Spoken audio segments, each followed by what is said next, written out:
ఇక గందరగోళం మధ్య జిహెచ్ఎంసీ బడ్జెట్ ఆమోదం అనేది జరిగింది. సో 8,440 కోట్లతోటి ప్రవేశపెట్టిన మేయర్ విజయలక్ష్మి పోడియం వద్ద బీఆర్ఎస్ కార్పొరేటర్లు ఆందోళన చేశారు. కౌన్సిల్ సమావేశంలో చాలా రసాబసగా కొనసాగింది. ఇక మేయర్ ఆదేశాలతోటి ఆ బీఆర్ఎస్ వాళ్ళని అందరినీ బయటికి తీసుకువెళ్లారు మార్షల్స్. సో మొత్తానికి గోషా మహల్ స్టేడియాన్ని కూల్చొద్దని చెప్పేసి బీజేపీ కార్పొరేటర్లు పట్టుబట్టారు. జిహెచ్ఎంసీ కౌన్సిల్ సమావేశం అంతా మొత్తంగా రసాబసగా జరిగింది. సభలో బీఆర్ఎస్ అటు కాంగ్రెస్ నాయకుల మధ్య తీవ్ర వాగ్వాదం చోటు చేసుకుంది. సమావేశం కొనసాగుతుండగానే ప్రశ్నోత్తరాల సమయం నడిపిస్తుండగానే బీఆర్ఎస్ సభ్యులంతా లేచి నిలబడి నిరసన తెలిపారు. మేయర్ గద్వాల్ విజయలక్ష్మికి వ్యతిరేకంగా ఆ పార్టీ కార్పొరేటర్లు పోడియం ఎదుట వెళ్ళి ఆందోళనకు దిగారు. బడ్జెట్ యొక్క ప్రతులను అన్నింటినీ చించేశారు. గందరగోళం మధ్యనే ఈ మేయర్ 8,440 కోట్లతో కూడినటువంటి బడ్జెట్ను ప్రవేశపెట్టింది. కౌన్సిల్ కూడా అందుకు ఆమోదించింది. ఆ తర్వాత ప్రశ్నోత్తరాలను ఆగ్రహించినటువంటి బీఆర్ఎస్ కార్పొరేటర్లు పోడియం వద్దకు వచ్చి చుట్టుముట్టారు. ఆ తర్వాత సభకు మాటిమాటికి అడ్డుపడటం, ఆ తర్వాత మార్షల్స్ వారిని అందరినీ బయటికి తీసుకెళ్లడం అంతా ఒక్కసారిగా జరిగిపోయింది. ఇక జిహెచ్ఎంసీ కార్యాలయం ఎదుట బీఆర్ఎస్ మెరుపు దండకు దిగింది. ఇక మరోవైపు జిహెచ్ఎంసీ కార్యాలయానికి వచ్చిన బీజేపీ కార్పొరేటర్లు కూడాను గోషామహల్ స్టేడియాన్ని తర్వాత కూల్చొద్దని చెప్పేసి అక్కడ ఉస్మానియా ఆసుపత్రి నిర్మాణం చేపట్టొద్దని చెప్పేసి నినాదాలు కూడా చేశారు. అయితే మొత్తానికి అటు బీజేపీ బీఆర్ఎస్ కార్యకర్తలు ఆ శ్రేణుల మధ్య రసాభాసగా కొనసాగింది. జిహెచ్ఎంసీ బడ్జెట్ ఆమోదము ఎటకేలకు అటు మార్షల్స్ వారిని తీసుకెళ్లడం, వీరంతా నినాదాలు చేసిన కూడాను మొత్తానికి ప్రశ్నోత్తరాల కార్యక్రమం అయితే సజావుగానే కొనసాగింది. ఇక మిగతా కార్పొరేటర్లు అందరూ అడిగిన ప్రశ్నలకి వారి సమాధానాలు కూడా అక్కడ ఇవ్వడం అనేది జరిగింది. మొత్తానికి గందరగోళం మధ్య జిహెచ్ఎంసీ సభ అనేది కొనసాగింది, రసవత్తరంగా కొనసాగింది.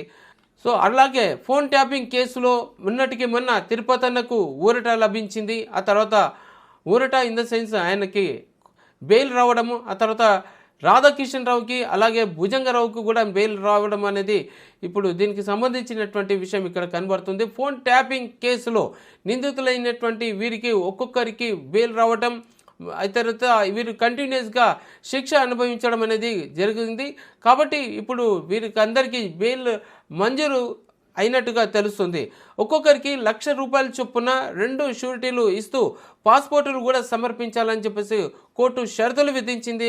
దర్యాప్తు కూడా సహకరించాలని చెప్పేసి కోరింది.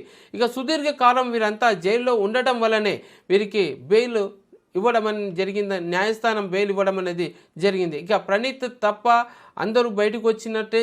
ఇప్పుడు బీఆర్ఎస్ అధికారంలో ఉండగా పలువురు ప్రముఖుల యొక్క ఫోన్లను ట్యాప్ చేశారనేటువంటి ఆరోపణల మీద జైలుకి వెళ్ళినటువంటి వీరు ఇప్పుడు బెయిల్ మీద బయటకు వచ్చారు. అయితే ఓ న్యూస్ ఛానల్ యజమాని కూడాను శ్రవణ్ కుమార్ విదేశాల్లో తలదాచుకున్నారు. ఆయన ప్రస్తుతం పోలీసు అదుపులో లేరు. అయితే ఈయనను పోలీసులు కూడాను అరెస్ట్ చేయలేదు. ఇప్పుడు విదేశాల్లో ఉండి భారత్కు తిరిగి వచ్చిన వెంబడే ఆయన అరెస్టుకు రంగం పోలీసులు సిద్ధం చేసేందుకు రెడీగా ఉంటారు. అది కానీ వీరిని భారత్ రప్పించేందుకు ప్రభుత్వం కూడాను అనేక రకాలుగా ప్రయత్నాలు చేస్తుంది. అయితే ఈ క్రమంలో అరెస్ట్ అయి సుదీర్ఘ కాలంగా జైల్లో ఉన్నటువంటి వీరు బెయిల్ కోసం కోర్టులను పలుమార్లు ఆశ్రయిస్తే అయితే ఇక అటు తిరుపతన్న తర్వాత రాధాకిషన్ రావు భుజంగరావుకు కూడా బెయిల్ లభించింది. అయితే ఎస్ఐబి మాజీ డీఎస్పీ ప్రణీత్ రావుకు బెయిల్ మాత్రం దక్కలేదు. ఈ కేసులో అరెస్ట్ అయిన వారిలో ఆయన ఒక్కడు మాత్రమే ఇప్పుడు ప్రస్తుతం జైల్లో ఉన్నారు. మొత్తం మీద చూస్తే ఫోన్ ట్యాపింగ్లో సంచలనంగా మారినటువంటి ఫోన్ ట్యాపింగ్ వ్యవహారంలో ఇప్పుడు అరెస్ట్ అయ్యి జైల్లో శిక్ష అనుభవించినటువంటి వీరిలో 3కి ఊరట లభించింది. ఇప్పుడు న్యాయస్థానం వారికి కొన్ని షరతులతో కూడినటువంటి సూచనలు చేసింది. వాటిని ఎప్పుడు ఉల్లంఘించి పోవద్దు, పాస్పోర్ట్ను కూడా సీజ్ చేసింది.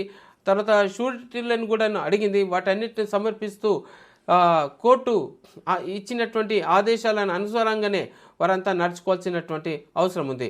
సో దానికి సంబంధించింది ఇక సెక్రటేరియట్లో నకిలీ ఉద్యోగి హల్చల్ చేశాడు. అతనికి సహకరించినటువంటి మరొకరిని పోలీసులు పట్టుకున్నారు.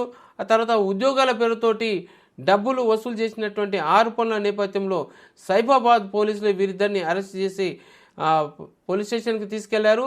సో దానికి సంబంధించినటువంటి వార్త ఇక్కడ చూద్దాం. తెలంగాణ సెక్రటేరియట్లో నకిలీ ఉద్యోగిని గుర్తించినటువంటి పోలీసులు ఖమ్మంకు చెందిన భాస్కర్ రావు రెవెన్యూ శాఖలో ఉద్యోగిగా ఫేక్ ఐడి కార్డు తోటి చలామణి అవుతున్న అతని కదలికలన్నీ అనుమానాస్పదంగా ఉండడంతో ఎస్వీఎఫ్ పోలీసులు నిఘా పెట్టారు. పూర్తి ఆధారాలు సేకరించాక ఆయన్ని అరెస్ట్ చేశారు.